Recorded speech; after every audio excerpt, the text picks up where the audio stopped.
Chapter 34. Stink. 12:08 p.m. While Chloe took her time inspecting the cars at Tarasov Prestige Motors, John was running the show back at the hotel. He left Lauren and Kerry in charge of the computers for a couple of minutes, taking advantage of an apparently quiet moment to go into his bedroom and strip off the garish Auto Club uniform. Not long after John closed his bedroom door, a red warning box popped up onto the screen in front of Lauren. Mobile 3, incoming call. Lauren panicked. Shall I call John? Let him change, Kerry said calmly. Just double check the communications properties to make sure the call is being recorded. Lauren right-clicked the mouse and a list of parameters popped up on screen. Kerry pointed at one of them. There, it's automatically being recorded onto tape drive number 5. Now, all you have to do is write the start time and details into the manual ledger. Chloe makes it look really simple when she's running this, Lauren said as she fumbled for a pencil. 12:09 p.m. There were 50 chairs set out in the main hall of Palm Hill Community Centre, but less than a dozen were occupied. Millie sat next to Michael Patel in the front row, while a man from the council stood up front giving a speech about an exciting initiative to improve street lighting around Palm Hill. Sorry, Mill, Michael whispered as he grabbed the vibrating mobile out of his pocket and saw it was his wife. I'd better take this. Michael answered his mobile as he scurried through the double doors at the rear of the hall, stepping into a corridor that smelled of floor polish. Patricia, hi. So, what did Leon say? She asked anxiously. He tried to fob me off with some bullcrap about sending out a mechanic. I want to see all of that money back, Michael. I'm going over there after this meeting. I've told him I'm expecting the full whack. Don't let him knock you down, Mike. We know enough about that sod to have him sent to prison for a very long time. I know we do, Michael said. But that cuts both ways, doesn't it? We've got to handle this delicately. Charlotte could have been killed in that death trap, Patricia steamed. I can't believe our baby was going around in a car that could have broken apart. I swear, if I got my hands on Tarasov right now, I could happily take a knife and stick him. Pat, you know I feel the same as you, Michael said. That kind of talk gets us nowhere. So when does your meeting end? When are you going over to Tarasov's? It's really dragging. We're not even halfway down the agenda. Can't you make an excuse? Michael thought for a couple of seconds. Yeah, I suppose I could. I think you should get over to Leon's and sort this out as soon as you can. Michael nodded. You know what, Pat? You're right. I can't think straight while this is going around in my head. I'll tell Millie you called to say that Charlotte's sick and I've got to pick her up from nursery. 12:13 p.m. Kerry burst into John's bedroom. Michael Patel's going to make an excuse and head over to Leon's right now. Balls, John gasped. He rushed into the adjoining room with no shoes on and his shirt buttons undone.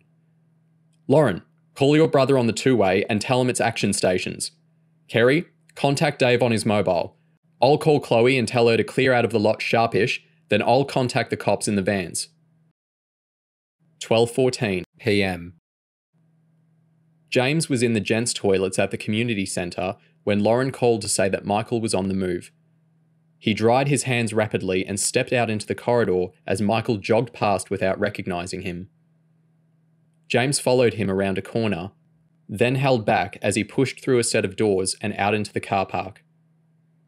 Michael pulled out the keys for a police Astra and unlocked it.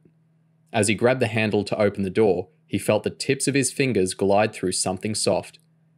He pulled his hand away sharply, then stood stunned as he caught the smell, and it dawned that he'd just stuck the fingers of his right hand into dog mess smeared under the handle. James watched through the doors as Michael pounded on his car and screamed a torrent of foul language. It felt like sweet revenge for banging his head against the car. He pushed the door open and stepped out into the sunshine. Something the matter, officer? James grinned, keeping a safe distance. You, Patel snarled, glowering at James. You did this? Me, officer? James said, acting all offended. Oh, I don't know what you're talking about. You wait, Michael shouted. I'm not having you now, because I've got to be somewhere else, but you'll be coming home from school one night, and I'll have a couple of my mates throw you in the back of a van. We'll wipe that smile off your little face. Mark my words, James Holmes. James was struggling not to laugh. Well, you better make sure it's not being videoed this time, officer. My solicitor says you'll be kicked off the force when they show the tape of what you did to my head, and I'm going to be up for a few grand's worth of compensation. You think you're smart? Patel foamed, with veins bulging in his neck and his eyes set to explode out of his head. Well, I might not be smart, James shrugged, but at least I'm not the dude with dog crap all over me. 12:33 p.m. Michael had used the community centre toilets and doused his hands with about 20 squirts of soap, but he still didn't feel properly clean as he swung the police car violently into the lot, going way too fast. The sight of Leon's XJ8 was more than Mike could take. He bumped it at low speed, nudging the Jag into the brick toilet and shattering a front indicator light. Leon bowled angrily out of the cabin as Michael opened the car door. You dumb prick! Leon screamed. What do you think you're playing at? Have you got my money? Michael steamed. Cash or check. I don't care how it comes, but I want it now. What money, Mike? I sold you a good car and suddenly you're trying to pull some scam. Asking for money and grassing me up to the vehicle inspectorate. I didn't grass anybody up. What? You expect me to believe it's coincidence that this is the morning a policewoman just happens to turn up asking to look at my stock? That's nothing to do with me, Leon. I want my 17 grand, then I want you out of my life. Leon aimed his finger at the gates. Get off this lot, Patel. Cop or no cop. I don't know what your game is, but you're not scamming me for 17 grand. You're not getting 17 pence. My family could have died in that car, Michael screamed. He swung a punch, but his fist plunged harmlessly into a layer of fat. Leon grabbed Michael by his lapels, slammed his back against the police car, and planted a gigantic fist in his face. Leon looked worried as he held up the dazed police officer by the scruff of his shirt. Pete was at lunch, so Dave was the only one around, but the lot was on a busy street, and it was pure luck that there were no other witnesses. Leon dragged Michael the short distance from the car to the cabin, while Dave looked on, horrified. Help me get him up the steps, Leon shouted urgently. Leon, this is bad, Dave gasped. Come on! Don't stand there like a lemon. Dave grabbed Michael's ankles. By my desk, Leon said, straining under the load as they carried the policeman into the cabin. Leon dumped Michael into a swivel chair. He used all his strength to straighten him up, then turned and spoke to Dave. Make yourself scarce, son. You're not going to kill him, are you? Dave asked as he backed away. I'm not the murderer in this room, Leon said angrily. We'll just be having a little talk. Take your lunch break and lock up the gates on your way out. I don't want customers wandering in. Michael's eye flickered open and he made a sudden lunge at Leon. The big man shoved him back into the seat as Dave headed out. That temper's gonna wreck your life, Mike, Leon said as he grabbed a handkerchief out of his trousers and threw it across the desktop. Michael used it to mop the streaks of blood running out of his nose. 17 grand, Leon. Leon smiled. Remember during the Cold War, Mike? Remember mutually assured destruction? Michael looked bewildered as he spat a mouthful of blood into the handkerchief. The Russians and Americans had so many nukes pointing at each other that neither side dared use them. If the Yanks nuked the Russians would nuke them back. It's the same with you and me, Mike. We know too much about each other. If we start slinging mud and threatening each other with the law, it ends up with both of us going down. So whatever scam you're trying to pull with that car, I suggest you drop it. Charlotte could have died, Michael screamed. She's 3 years old. Don't start that up again, Leon shouted, putting his hands on his head. I don't understand how you've got yourself worked into this state over the car, Michael, but whatever's behind this, you've got to learn to control yourself. The last time you lost your cool like this, you ended up throwing Will Clark off a rooftop. I don't know how you've got the face to come in here trying to scam me after that. You'd be doing life if I hadn't got Falco to deal with the witness statements. Mike waved his hand dismissively. Falco wasn't your personal property. That old fart's taken more bribes than he's had hot dinners. Not for you, he wouldn't have, Leon said.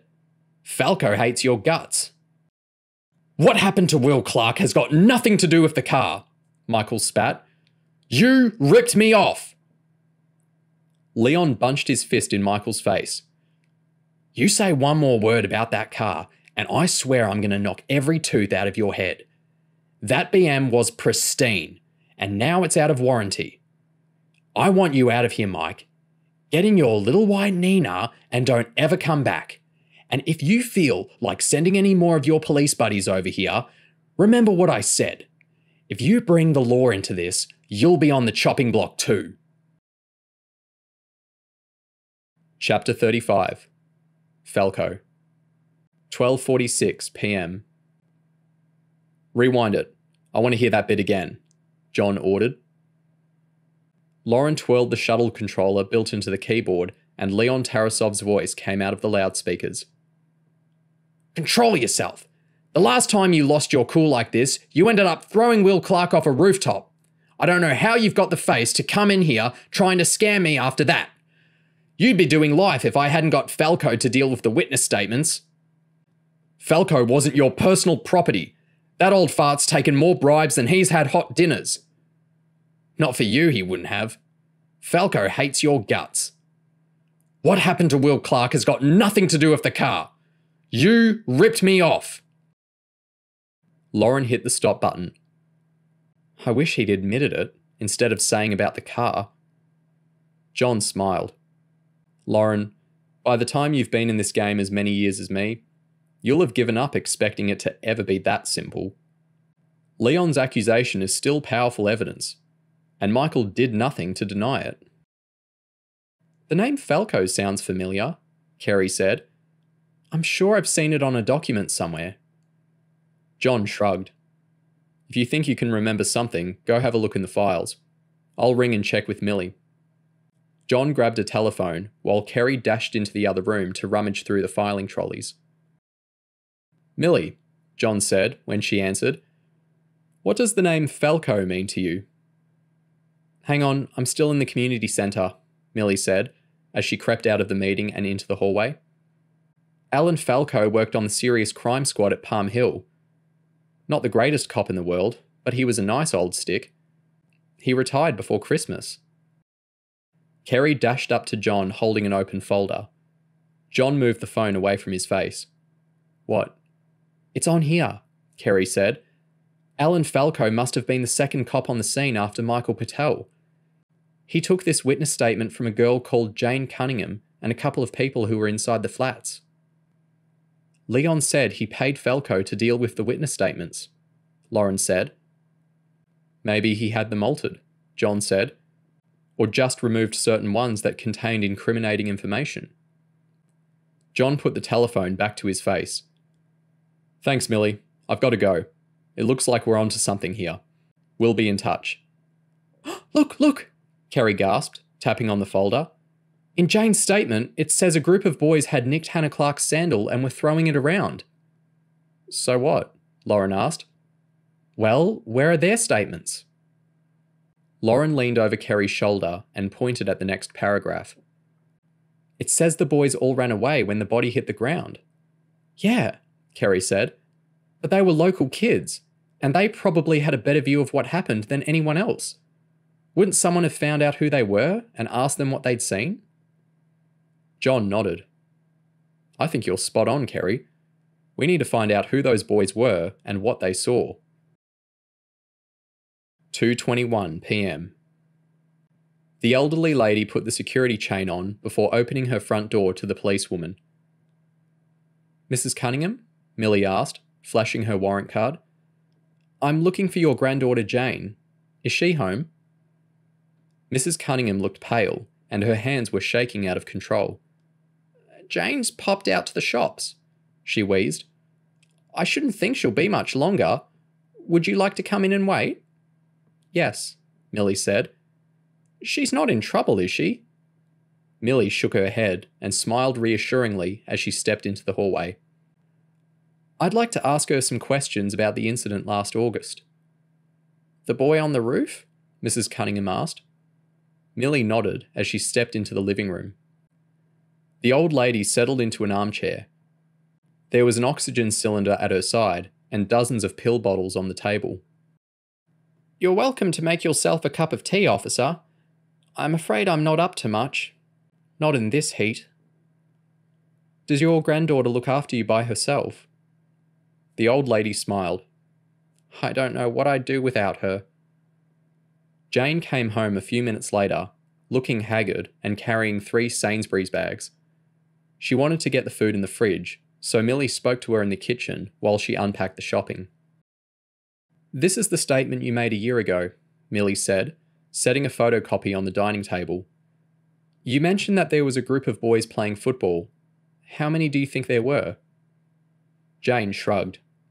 7 or 8, I guess. "You said that they ran off. But did you see any of them giving statements later?"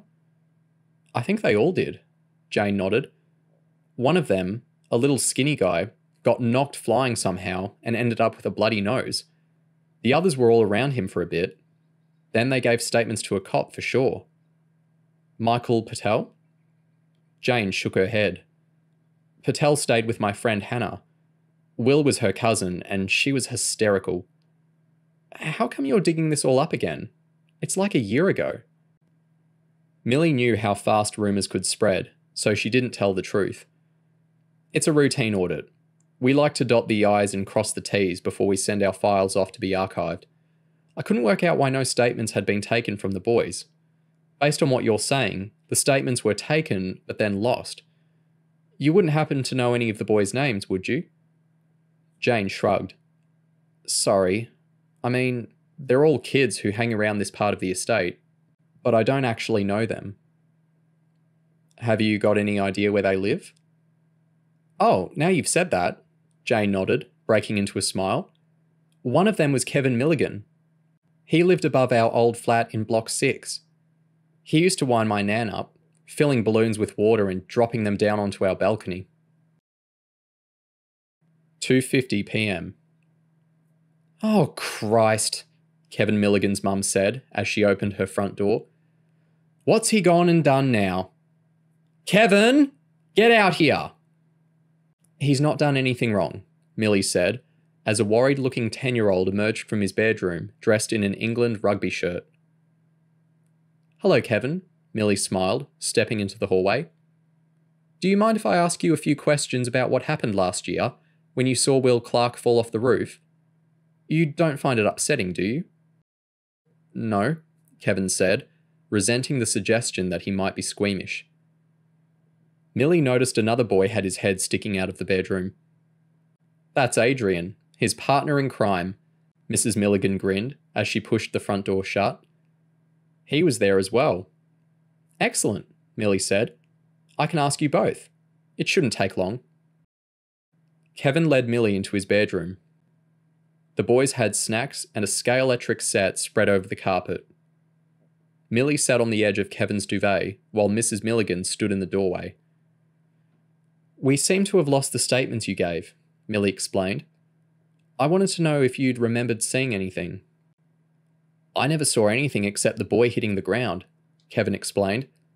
"I legged it, and this cop came charging round the corner and knocked me flying." "Which officer was that?" The Indian one." "Sergeant Patel?" Kevin nodded. "Yeah, he was running off the staircase." Millie realised this was significant. Michael had always claimed that he'd just arrived on the estate and was getting out of his car when he heard Hannah scream out. "What about you, Adrian? What did you see?" "I saw the boy falling. Then I looked up and I thought I saw another man up there." "Really?" Millie said. Mrs. Milligan looked mystified. "Are you sure you saw someone, Pet? Only all the papers and that said it was an accident." "Well, I wasn't really sure because I only saw it quickly, but it was like there was a man or something up there." "And what about your friends?" Millie asked. "Were you the only one who thought you saw something?" Adrian shook his head. "No, miss. Robert did as well. Me and him both thought we saw something." 3:18 p.m. James asked if he could come to the hotel, where he'd get a much better idea of what was going on, but John told him to stay put at Palm Hill in case anything unexpected cropped up. He crashed on his bed listening to the messages going back and forth on the two-way radio, and he rang Lauren a couple of times for an update. She told him about Alan Falco losing the boy's statements and that John and Ray McLeod were driving out to his house. James felt down, lolling around on his own while things spiraled off in all kinds of exciting directions without him. He realised that the mission was drawing to its end, and he wondered if Kyle and the others were still going to be blanking him when he got back to campus. Then he remembered Hannah, and sent her a text saying that he was sorry about the way he'd behaved earlier on. She didn't reply. 3:52 p.m. After retiring, Alan Falco and his wife had moved out to Southend on the Essex coast. John and Ray had taken 40 minutes to drive out from East London.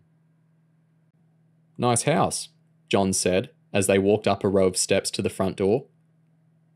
Ray pointed out the sticker in the back window of Falco's car. "Another satisfied customer of Tarasov Prestige Motors." When nobody answered the doorbell, John went up on tiptoes and peered into the back garden. The next-door neighbour gave John a fright as he shouted over the wall. "The old boy's a bit deaf. He's out in the greenhouse." "Thanks," John smiled. He opened the wooden gate into the back garden. Ray followed him across a neatly mowed lawn and into a huge greenhouse stuffed with flowers. "Mr. Falco?" John asked. Falco was in his late 50s, but looked older. The grey beard, open-necked shirt and braces fitted Millie's description of him seeming like a nice old stick. "Beautiful plants," John said. "Must take a lot of work." Falco smiled.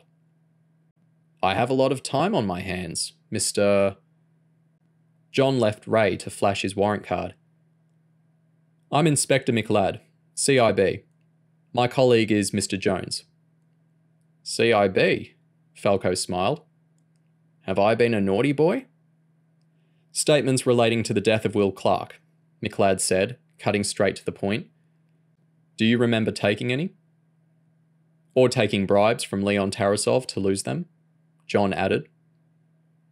The old stick's face tightened up. John pulled a cassette recorder out of his pocket and pushed the play button.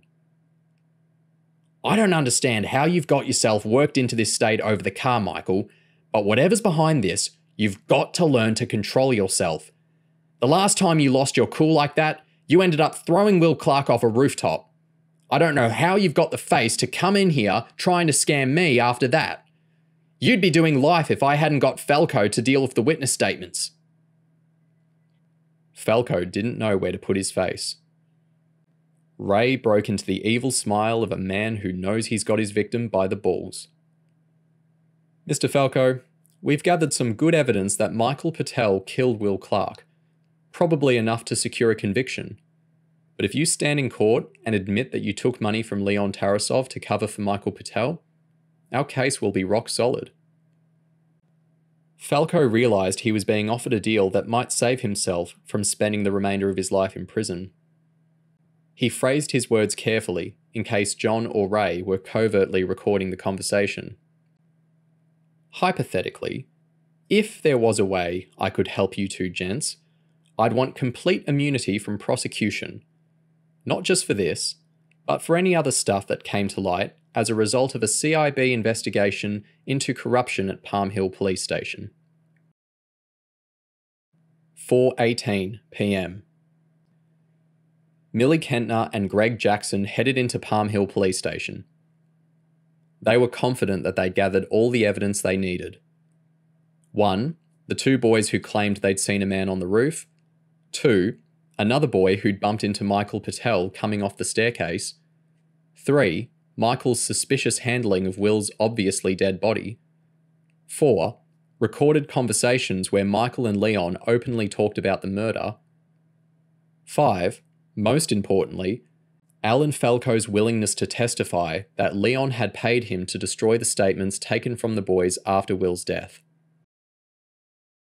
The pair headed up to the community policing office on the second floor and found Michael standing by the photocopier.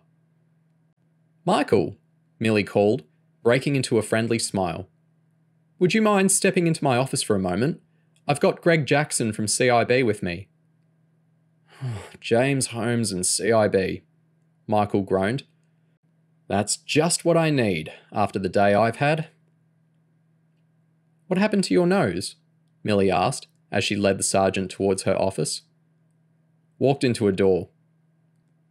Millie sat in her chair as Greg pulled a set of handcuffs off his belt and spoke. "Michael Patel, I'm arresting you on suspicion of the murder of Will Clark. You do not have to say anything, but whatever you do say may be taken down and used in evidence against you." Michael looked aghast as Millie checked the time on her watch. Over at Palm Hill, 2 uniformed officers were driving onto the car lot to arrest Leon Tarasov.